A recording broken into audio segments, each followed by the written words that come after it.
question on everyone's mind is how to be more kind, less angry, more peaceful, more sweet. There are two ways to approach this. One is by practice.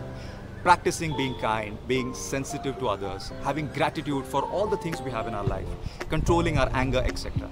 But this is about practicing it and making it a habit.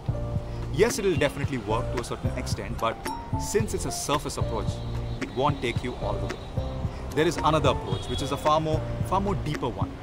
But to understand that, let me draw a very simple and interesting analogy. Consider a mango tree. Can you go and tell a mango to be sweet? Do you think a mango can practice sweetness? All that a mango tree does is tries to be the best version of itself. Its crown reaches right up to the sky.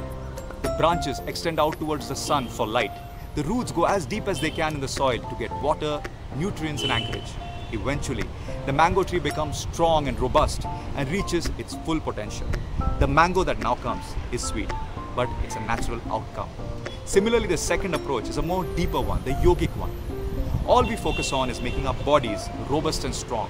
Our energy is heightened to their full potential and bring our mind within our control. When we do different asanas, we are preparing our body to become supple and strong. The spinal cord is the axis of your body.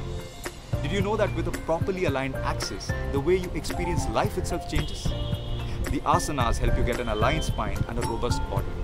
The breathing exercises or the kriyas, when done regularly, help raise the prana or life energies in your body to its very peak. When you meditate, you prepare the mind to be absolutely still. When you prepare your body, mind and energies in this way, you will automatically reach your highest potential. Become the best version of yourself. Then being calm and sensitive to people around you, peaceful, loving and energetic are a natural outcome, not something you need to practice. The world is slowly waking up to one of India's most ancient gifts to the world, yoga. The only reason it has been around for thousands of years is because it's effective. It works. When are you going to wake up to it? Happy World Yoga Day.